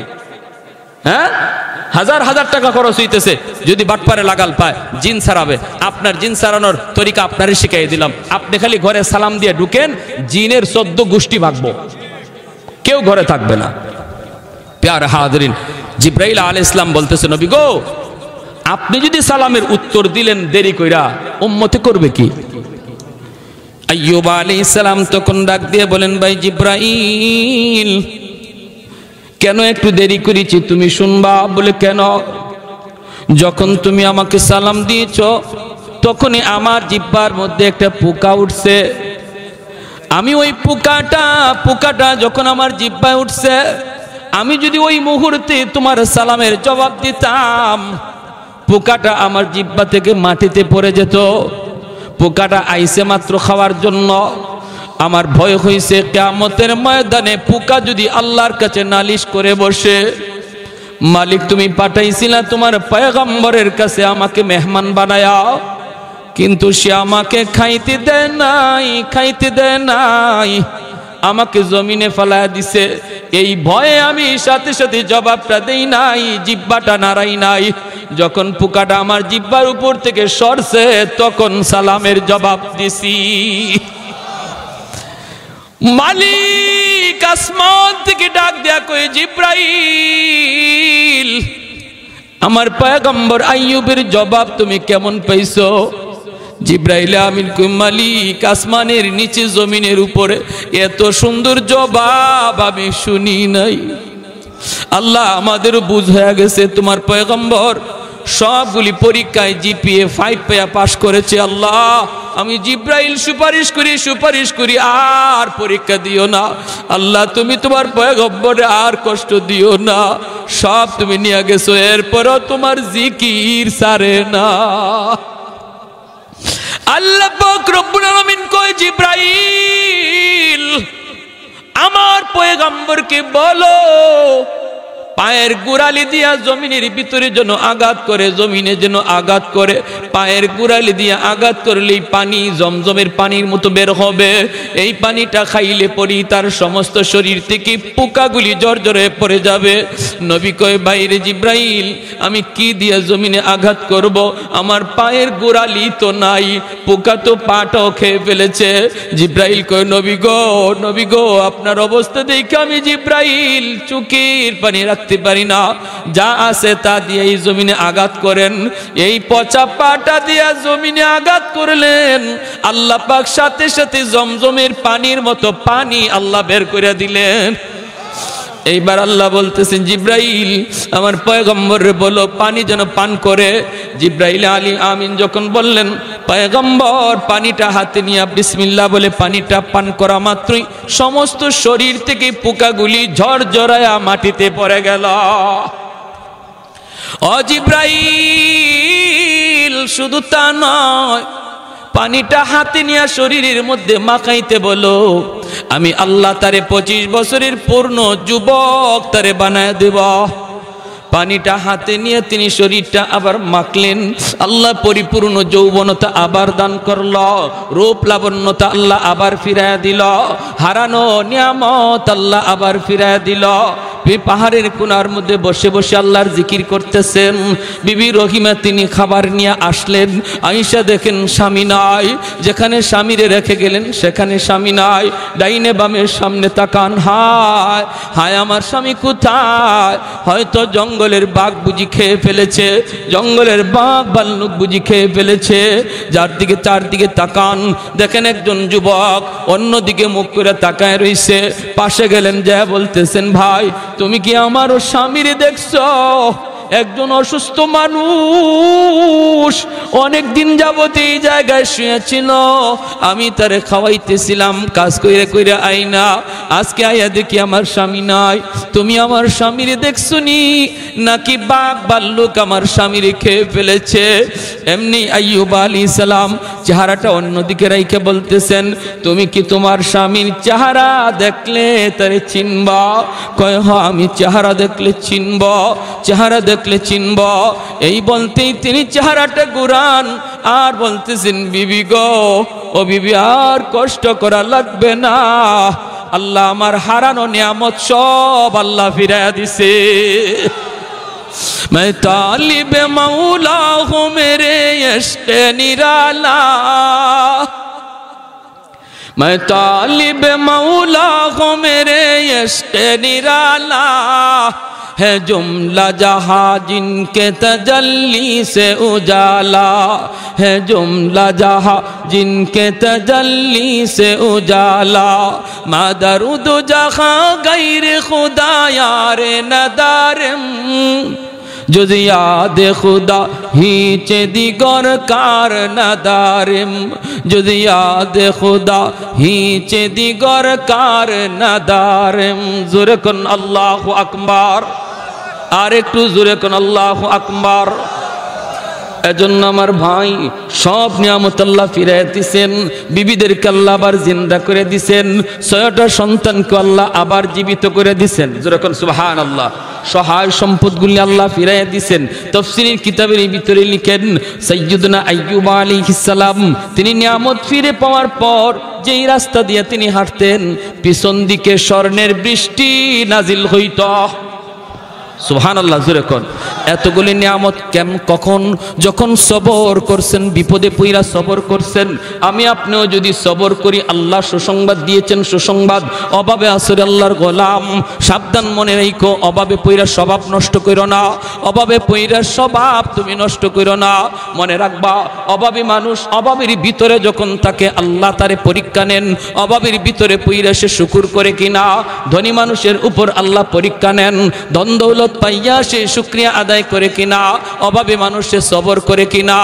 এ ভাই মনে রাখো, একজন গরিব মানুষ যখন হাত উঠায়, আরেকজন ধনী মানুষ যখন হাত উঠায়, ধনী মানুষও হাত উঠাইছে, গরিবও হাত উঠাইছে, দুজন এক ক্যাটাগরির মুমিন, এক ক্যাটাগরির নামাজি, এক ক্যাটাগরির দিনদার, দুজন সমানে সমান, দুজন হালাল পথে চলে, দুজন আল্লাহকে ভয় করে। কিন্তু এরপরও নবী বলেন, ওই ধনী লোকের আগে গরিবের হাত আল্লাহর কাছে আগে কবুল হয়ে যায়। শুধু তা নয়, শুধু তা নয়, নবী বলেন লক্ষ টাকা ধনী যদি আল্লাহর ঘর মসজিদে দান করে, তবুও গরিবের খালি হাতের দোয়া আগে কবুল হয়ে যায়। এজন্যই নবী বলেছেন ইন্নামাল ফুকারা ইয়াদখুলুনাল জান্নাতা ক্বাবলাল আগনিয়া বি500 সানা। গরিব ধনীর 500 বছর আগে আল্লাহর তৈরি জান্নাতে যাবে। কোন গরিব? যেই গরিব গরিবী হালতে মসজিদে গেছে, যেই গরিব গরিবী হালতে বিবিরে পর্দার ভিতরে রাখছে, যেই গরিব গরিবী হালতে মেয়েটারে পর্দার ভিতরে রাখছে, যেই গরিব গরিবী হালতে হালাল পথে চলছে, হারাম পথে যায় নাই, সুদখোরের কাছ থেকে কখনো সুদে টাকা আনে নাই, অভাবে চলছে, সংসার অভাবে চাপালছে, এরপরও আল্লাহর ভয় যার অন্তরে ছিল, এই গরিবরে আল্লাহ পাক এলাকার ধনীরা যারা জান্নাতে যাবে, সম্পদ হালাল পথে কামাই কইরা হালাল পথে ব্যয় কইরা যেই ধনীরা জান্নাতে যাবে, এদের 500 বছর আগে আল্লাহ তারে জান্নাত দিবে। সুবহানাল্লাহ, জোরে কোন। তাহলে বিপদে পড়ে সবর করলে লাভ আসেনি না নাই? অভাবে পড়ে নামাজ কালাম পড়লে লাভ আসেনি না নাই? আমাদের সমাজের ম্যাক্সিমাম মানুষ আমরা হলাম অভাবী গরিব, ঠিক না? হ্যাঁ, এজন্য এই বিষয়টা নিয়ে বয়ানটা করলাম। আল্লাহ আমাদেরকে যে হালে রাখছে এই হালতটা হলো অভাবের হালত।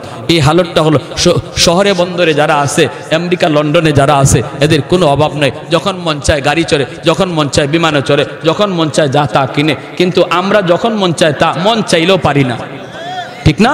মন চাইলেও পারি না। এজন্য আল্লাহ বলে, বান্দারে ধন দৌলত তো আমিই দেই, এক শ্রেণীরে দিছি, তোমারে দিছি না, এটা আমিই করছি। এরপরও তুমি যখন আমার এই সিদ্ধান্তের উপরে তুমি সবর করছো, আল্লাহ আমি তোমার সিদ্ধান্ত মাইনা নিলাম, দুনিয়াতে আমার গরিব বানাইছো, আল্লাহ মাইনা নিছি, মানসি বিদায়ী তো তোমার ইবাদত বন্দিগি করি, মানসি বিদায়ী তো তোমার কদমে সেজদা দেই। আল্লাহকে বান্দা দেখ আমি আল্লাহ কত বড় মুনসিফ, আমার ইনসাফ দেখ।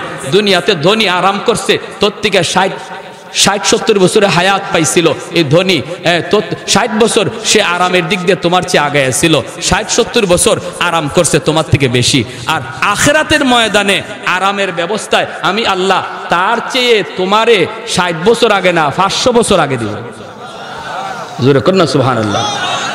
60 বছর বেশি না, দুনিয়াতে 60 বছর বেশি পাইছে, হে আরাম করছে তোমার চেয়ে, আর আখিরাতের লাইনে আমি তোমাকে 500 বছর বেশি দিব। সুবহানাল্লাহ। তাহলে আমরা যে হালে আল্লাহ রাখছি এই হালতে সবর করতে রাজি আছি কারা কারা? একটু হাত উঠে আল্লাহকে দেখান। আল্লাহ তুমি প্রতিটা হাতকে কবুল করো। কেউ আমরা নিরাশ না হই, কেউ আমরা মুখ দিয়া কোনোদিন কুফরি কালাম বের করবো না, এমন কথা বলবো না আল্লাহ বুঝি আমারই পাইলো, শুধু আমারই খালি দেখলো, বিপদ দিয়ে আমারে সারে না, আমি নামাজ কালাম পড়ি, আমার কি দোষ? এই ধরনের কথা না, সর্বদা আল্লাহর উপরে কর। আর ইমাম গাজ্জালির মতো দোয়া কর, আল্লাহ ও আল্লাহ আমার ইমান দুর্বল, আল্লাহ তুমি আমারে কঠিন বিপদে ফেলায়ও না, আমি কঠিন পরীক্ষা পারবো না, আল্লাহ আমার ইমান দুর্বল, আল্লাহ তুমি আমার সহজ করে দাও। এই দোয়াটা করলে আল্লাহ খুশি হয়, আল্লাহ বিপদ দূরও করে, আল্লাহ খুশিও হয়। আল্লাহ আমাদের সবাইকে, বিশেষ করে এই যুবকগুলিকে আল্লাহ পাক ইসলামের পথে চলার, আল্লাহর বন্দেগী সঠিকভাবে করার এবং বিবি বাচ্চারে পর্দার ভিতরে রাইখা হালাল পথে পালবার তৌফিক আল্লাহ সবাইকে দান করুন। সবাই কোন আমিন। ওয়া আখির দাওয়ানা আনিল হামদুলিল্লাহি রাব্বিল আলামিন। আলা মুহাম্মাদিন ওয়া আলা আলি মুহাম্মাদ কামা বারাকতা আলা ইব্রাহিম وعلى آل إبراهيم إنك حميد مجيد. الحمد لله الذي هدانا لهذا وما كنا لنهتدي لولا أن هدانا الله لقد جاءت رسل ربنا بالحق ربنا ظلمنا أنفسنا وإن لم تغفر لنا وترحمنا لنكونن من الخاسرين رب ارحمهما كما ربياني صغيرا رب ارحمهما كما ربيانا صغيرا يا أرحم الراحمين يا أكرم الأكرمين يا راحم المساكين أسألك مسألة المسكين أي الله তোমার দরবারে হাত দুইটা বাড়াইলাম। আয় আল্লাহ কুদরতি নজরে মায়ার নজরে তাকে দেখো, গভীর রাত পর্যন্ত তোমার বান্দারা আয় আল্লাহ বসে বসে তোমার কথা, তোমার হাবিবের কথা, তোমার নবী আম্বিয়া কেরামের কথা মনোযোগ দিয়ে শুনতেছে গো মালিক। আল্লাহ আমলখানা যদি পছন্দনীয় হয়, এর উসিলায় আমাদের জীবনের সব গুনাহ খাতা মাফ ফরমাও। ও মালিক, জানি না গো মালিক, আমাদের কার হায়াত কতদিন দুনিয়ায় বাকি আছে। কত যুবক ঘুমায় আর ঘুম থেকে উঠে না, কত বাবা ঘর থেকে বের হয়ে যায় আর সন্তানের কাছে ফিরে না। এই আল্লাহ, কত যুবক মার কাছ থেকে বিদায় নিয়ে বের হয় আর ঘরে আসে না। আল্লাহ, আমাদেরকে বেনামাজি বানায়া তুমি কবরে নিও না। চোখের সামনে কত বন্ধু কবরে গেল, চোখের সামনে খেলাধুলার সাথী কবরে শুয়ে রইল। আয় আল্লাহ, যাদের হাসি মুখের চেহারাটা এখনো চোখের সামনে ভাসে, ও মালিক, যারা একদিন এই রাস্তা দিয়ে ঘুরতো, এই মসজিদে নামাজ পড়তো, তারা আজ কোথায় গেল, কোথায় রইল, তুমি ছাড়া কেউ জানে না। আয় আল্লাহ, আমরা খাটি দিলে তওবা করলাম, আমাদের তওবাকে কবুল আর মঞ্জুর ফরমাও। আর নাফরমানি করমু না, আর জীবনে নামাজ ছাড়মু না, বাপ মার সাথে বেয়াদবি করমু না, মানুষের হক নষ্ট করমু না। আল্লাহ, মেহেরবানি করে আমাদের তওবাকে কবুল আর মঞ্জুর ফরমাও। ও মালিক, জানি না গো মালিক, কার জানি আমার মতো দুঃখিনী মা দুনিয়ায় নাই।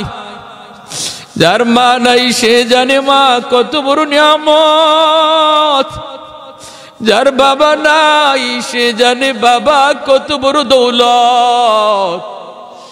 যে মা একাধারে 10 মাস 10 দিন পেটে রাখল, মার পেটে তাইকা কলিজায় লাথি মারছি, মা খানা বন্ধ কইরা উঠে গেল, চোখ দিয়া পানি জোরে বাবা যায় জিজ্ঞেস করে কি হইছে, খানা খাইবা না? মা তখনও কয় না তোমার সন্তান আমার কলিজায় লাথি মারছে।